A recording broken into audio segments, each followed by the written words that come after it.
जय Hind. IPO season वापस से स्टार्ट हुआ एक ब्रेक के बाद 2025 में बैक टू बैक आईपीओ आ रहे हैं और एक नहीं दो नहीं तीन आईपीओ भी बैक टू बैक आ रहे हैं। तो आज एक और आईपीओ क्वाड्रेंट फ्यूचर करके कंपनी है जो बहुत ही एक अच्छे सेक्टर से तो बिलोंग करती है, वो है रेलवे कवच वगैरह। रेलवे कवच बेसिकली क्या होता है कि मान लीजिए एक पटरी पर ट्रेन चल रही है और सामने अगर कोई ऑब्जेक्ट आ जाता है, राइट, ऑब्जेक्ट आ गया या दूसरी कोई ट्रेन वगैरह आ गई तो पहले ही सिग्नल मिल जाएगा और ट्रेन रुक जाएगी, जो कि डेफिनेटली बहुत एक अच्छी बात है। वो सेक्टर तो अच्छा है, कंपनी भी उस सेक्टर में, बट कंपनी के फाइनेंशियल्स थोड़े से डगमगाए हुए लग रहे हैं। क्या फाइनेंशियल्स है, क्या आईपीओ है, क्या वैल्यूएशन है पीयर कंपैरिजन में, और हमें लगाना है या फिर नहीं लगाना है।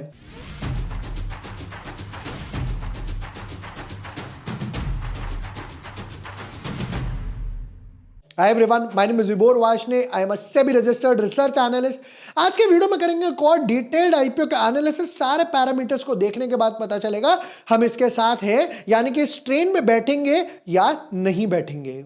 But yes, before moving ahead, अगर अभी तक आपने चैनल सब्सक्राइब नहीं किया है या मेरा वीडियो फर्स्ट टाइम देख रहे हो तो यहां पर आपको IPO video, stocks, breakout, momentum, podcast सब कुछ ऑन द बोर्ड मिल जाएगा।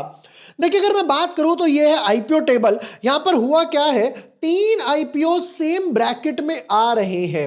अगर आप ये आईपीओ टेबल देखेंगे, स्टैंडर्ड ग्लास लाइनिंग इसका वीडियो में डाल चुका हूं, 6 से 8 तारीख तक है। क्वाड्रेंट 7 से 9, कैपिटल इंफ्रा 7 से 9, ये दोनों सेम ब्रैकेट में। बट स्टैंडर्ड लाइनिंग का पैसा भी इसके लिए अवेलेबल नहीं होगा, तो सेम तीनों आईपीओ सेम ब्रैकेट में आ रहे हैं। शुरू करते हैं एनालिसिस के साथ विदाउट वेस्टिंग टाइम।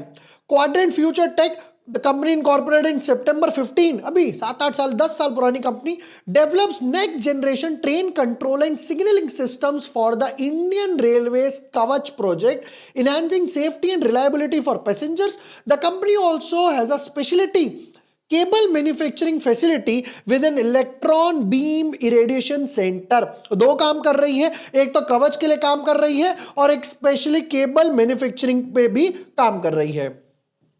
कहां पर है, तहसील बेन्नूर, डिस्ट्रिक्ट मोहाली। मोहाली लिख दो ना सीधा, बिल्कुल पिन कोड भी लिखोगे क्या। For manufacturing, testing, developing speciality cables and hardware for the train control and signalling divisions. तो एक चीज तो क्लियर है कि भैया इंडियन रेलवेज गवर्नमेंट जो होगी वो इसकी क्लाइंट होगी। The companies are technology driven with the products that meet ISO, IRS, TSH standards and follow strict quality management। ये वो, the company manufacture, test, develop specialty cables at दोबारा क्यों लिख दिया, ये ऊपर वाली लाइन ही यहां पर लिख दी, हमें एक बारी में समझ आता है यार। The company has 295 employees, railway signalling system, ये वो ठीक है। चलो यहां तक देख के तो बिल्कुल ठीक लग रहा है, राइट, ऊपर से देख के, क्योंकि भाई गवर्नमेंट ने ये बोला था, अभी जो मैंने अभिषेक कार के साथ पॉडकास्ट करा था वहां पर भी मैंने बोला था 1,00,000 किलोमीटर, नॉट करोड़, उसमें टंग स्लिप हो गया था। 1,00,000 किलोमीटर के आसपास की हमारी रेलवे लाइन है, जिसमें से सिर्फ हार्डली 1500 किलोमीटर की ट्रेन लाइन पे ही अभी कवच बचा हुआ है। इतनी अभी और बाकी है। धीरे धीरे जो मेन रूट्स हैं जहां पे ट्रेन ज्यादा चलती हैं, गुड्स वाली मालगाड़ी ये सब चलती हैं, तो वहां पे गवर्नमेंट धीरे धीरे बिठा रही है, मतलब इसका काम आगे बढ़ सकता है। डेट्स देखते हैं जरा। आईपीओ ओपन होगा 7 तारीख को, 3 दिन तक 7, 8, 9 को आईपीओ रहेगा, फिर 10 तारीख को अलॉटमेंट आएगी, 11, 12 तारीख सैटरडे संडे, फिर 13 तारीख को रिफंड्स और शेयर्स, और 14 तारीख को ये यहां पर लिस्ट होने वाला है। चलो बताओ भाई किस बैंड पे लेकर आए हो, बैंड बजाओगे या नहीं। फेस वैल्यू 10 रुपए, बढ़िया बात है। 275, 290 हमें अप्लाई करना है। 290 पे 50 शेयर्स का एक बंडल कर दिया। लाइक कहते हैं ये सिंपल है, कैलकुलेशन इजी हो जाएगी आपकी। चलो नेक्स्ट पार्ट। अब कंपनी कहती है हमें 290 करोड़ चाहिए, कंपनी कहती है 290 करोड़ चाहिए, और पूरा का पूरा 100% जो है वो फ्रेश इशू है। हम एक भी रुपया अपनी जेब में नहीं लेके जा रहे। बहुत अच्छी बात है, बहुत कम लोग होते हैं जो इस टाइप के आईपीओ लाते हैं। ओहो, एक प्रॉब्लम, QIB का है 75, रिटेल वाले का है 10%, यानी कंपनी ने लॉस किया होगा, सेबी के कोई एक क्राइटेरिया फुलफिल नहीं किया होगा। HNI 15% है, तो रिटेल का कोटा हो सकता है अच्छा खासा ओवर सब्सक्राइब हो जाए। एप्लीकेशन, किसी भी कहते कि भाई रिटेल वालों को एक लॉट देंगे 14,500 का, और अगर 2 लाख से नीचे है तो 13 लॉट, उसके ऊपर जाता है तो आप HNI कैटेगरी में बिंदास अप्लाई कर सकते हो। प्रमोटर अमृत सिंह रंधावा, गुरु रंधावा नहीं है, अमृत सिंह रंधावा है, ध्यान से पढ़ो। शेयर होल्डिंग पैटर्न 93 और ये हो गया 70, अच्छी होल्डिंग है प्रमोटर होल्डिंग के बाद भी। चलिए नेक्स्ट आते हैं इसके फाइनेंशियल्स पे। अच्छा, फाइनेंशियल्स पे आगे बढ़ने से पहले हमारे अभी जनवरी मंथ के जो सब्सक्रिप्शन प्लान्स है वो ओपन है, जहां पर एक ही प्लान पे आपको इक्विटी, ऑप्शंस, फिर उसके बाद फ्यूचर्स हो गया या फिर पेनी स्टॉक्स हो गए, इंट्राडे हो गया, स्विंग ट्रेड हो गया, सब कुछ ऑन द बोर्ड एक ही प्लान में मिल जाएगा। जैसे अभी हम लोगों ने अपने पेड मेंबर्स के साथ निफ्टी का पेयर ट्रेड शेयर किया था, जिसमें 40% के आसपास रिटर्न्स वगैरह बने, IREDA के हम लोगों ने एनालिसिस शेयर करे थे, राइट, इंडियन होटल्स वगैरह हो गए, वो सब कुछ ऑन द बोर्ड आपको एक ही व्हाट्सएप में मिल जाएगा। इसका लिंक मैं अभी आपको डिस्क्रिप्शन और पिन कमेंट में दे रहा हूं, आप वहां जाइए, रजिस्टर कीजिए, अपना व्हाट्सएप नंबर डालिए, मेरी टीम आपको सामने से कांटेक्ट करेगी, कंफर्मेशन देगी और हमारी कम्युनिटी में ऐड कर देगी, जहां पर आपको सारे कॉल्स और एनालिसिस, IPO की इंफॉर्मेशन, लगाना है नहीं लगाना, किस में शेयर होल्डर कोटा आने वाला है, वो सब प्रायर इंफॉर्मेशन मिल जाती है पहले से ही अच्छे खासे लेवल्स पे। चलिए वापस आते हैं इसके फाइनेंशियल्स पे, देखते हैं भाई कंपनी कितना कमा पा रही है, कितना नहीं कमा पा रही है। बहुत ही छोटा IPO और छोटी बैलेंस शीट है, कोई नहीं, चलो फुल ईयर मल्टीप्लाई बाय 2 करके देखते हैं।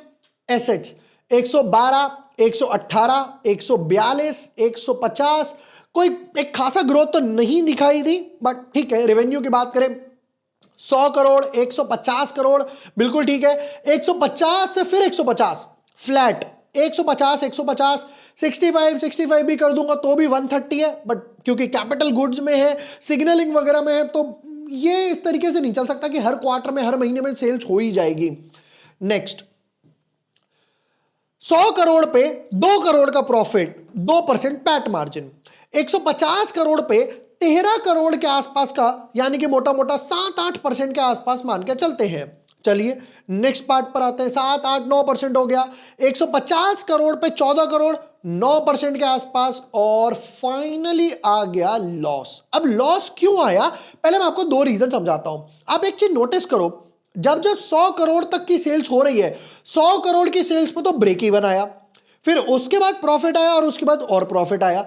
मतलब जब ये 100 करोड़ के आसपास सेल्स पहुंचेगी तब तो ये लॉस से ब्रेक इवन में आएगी, और जब सेल्स के ऊपर जाएगी तब 150 करोड़, 130 करोड़, 140 करोड़ जब जाएगी तब ये प्रॉफिट टर्न होगा। लॉस पोस्ट करा इसलिए यहां पर इनका 10% का रिटेल का कोटा है। Next, borrowings. पहले तो रिजर्व्स 5 करोड़, 19 करोड़ के आसपास हो गए, 34 करोड़ हो गए क्योंकि वापस से लॉस हो गया, तो ये रह गए 4 करोड़, और उसमें भी कंपनी ने और डेट बढ़ा दिया। 80 करोड़ कम करा, ठीक है, अच्छी बात है। 74, वापस 81, 98 करोड़ के आसपास। अब आप देखोगे कि एसेट्स क्यों बढ़े।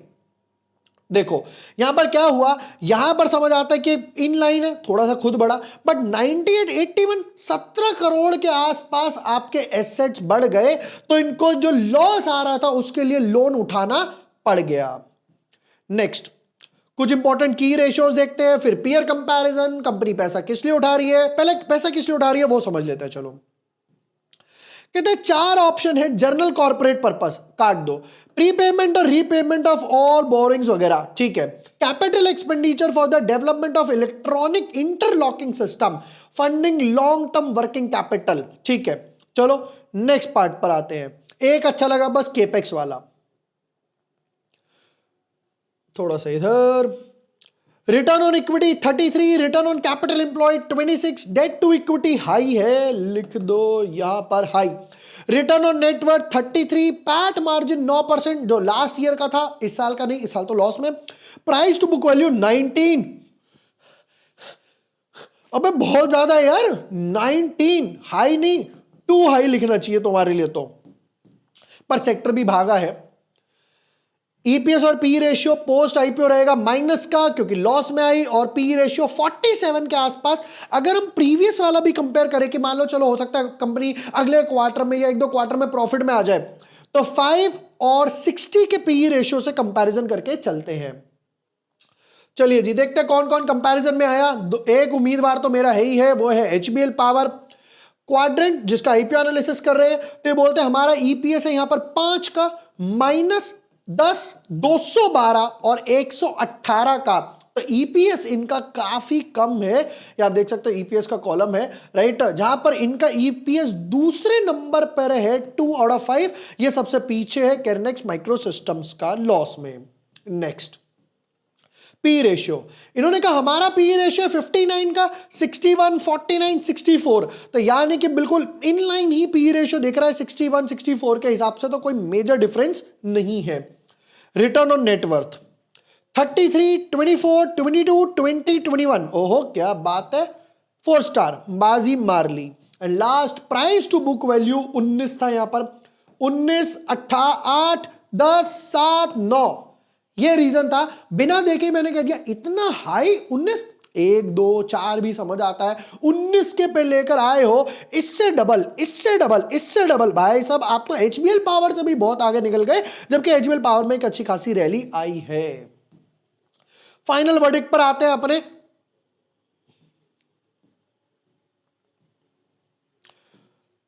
Over subscription listing game number 1, देखो सेक्टर तो डेफिनेटली अच्छा लग रहा है, बट जो एक लॉस हुआ है, सेल्स नहीं बढ़ रही, एसेट्स नहीं बढ़ रहे, पैट तो है ही नहीं, बोरोइंग्स बढ़ रही है, इस वजह से थोड़ा सा दूर रहने में ही भलाई है।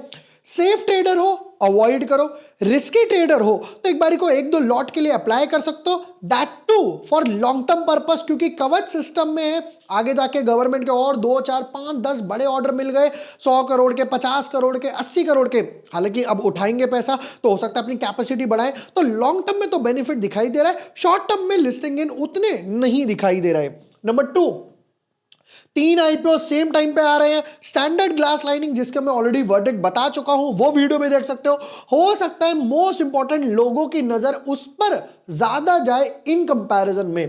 तो ओवर सब्सक्रिप्शन जो होगा वो हार्डली 10 to 15 टाइम्स होगा, क्योंकि 3 आईपीओ आ रहे हैं। लिस्टिंग गेन भी जो होंगे वो 7 से 10% के आसपास हो सकते हैं। कोई बंपर लिस्टिंग गेन ये मत समझना कि रेलवे से रिलेटेड है तो बंपर लिस्टिंग गेन होंगे, उससे भी बड़ी बड़ी कंपनीज है, पीयर कंपैरिजन में है, एचबीएल पावर भी कवच वगैरह में है, रेलटेल वगैरह भी है, और भी कंपनीज है जो इस सेक्टर में ही काम कर रही हैं। तो ये था फाइनल वर्डिक्ट अगेन कि अगर सेफ ट्रेडर हो तो अवॉइड करो, रिस्की ट्रेडर हो तो एक आधा लॉट के लिए रिस्क लिया जा सकता है। मैं कोई एचएनआई कैटेगरी में या फुल फोर्स में जिसे बोलते हैं, मैं हर बार बोलता हूं मम्मी के अकाउंट से, पापा के अकाउंट से, उस तरीके से तो मैं डेफिनेटली अप्लाई नहीं करने वाला हूं। And yes, one more thing, अगर आपको इन तीनों आईपीओस का कंपैरिजन चाहिए, स्टैंडर्ड ग्लास का, क्वाड्रेंट का, कैपिटल का, कि अगर मेरे पास 1 लॉट है तो किसका लगाऊं, 2 लॉट है तो किसके लगाऊं, और 3 लॉट का पैसा है तो क्या तीनों में एक लगा दूं। अगर आपको तीनों का कंपैरिजन चाहिए तो कमेंट सेक्शन में कंपैरिजन वर्ड लिख सकते हो। अगर मुझे लगता है कि हाँ लोग सच में इंटरेस्टेड है, दोबारा से एक और वीडियो बना देंगे जिसमें हर बारी की तरह, जैसे पहले 5 आईपीओस का करा था फिर 3 का करा था, तो इसी तरीके से इनका भी एक कंपैरिजन करके मैं वीडियो बना दूंगा। एंड यस, जैसा मैंने बताया हमारे जनवरी मंथ के सब्सक्रिप्शन के बारे में, जिसमें एक ही प्लान में आपको सब कुछ ऑन द बोर्ड मिल जाएगा, equity, intraday, swing, options, Nifty, index, right, जिसका लिंक अभी डिस्क्रिप्शन और पिन कमेंट में। अभी जाइए, रजिस्टर कीजिए and be a part of our community. Video पसंद आया हो share with your friends, like and subscribe. Thank you for watching the video, lots of love.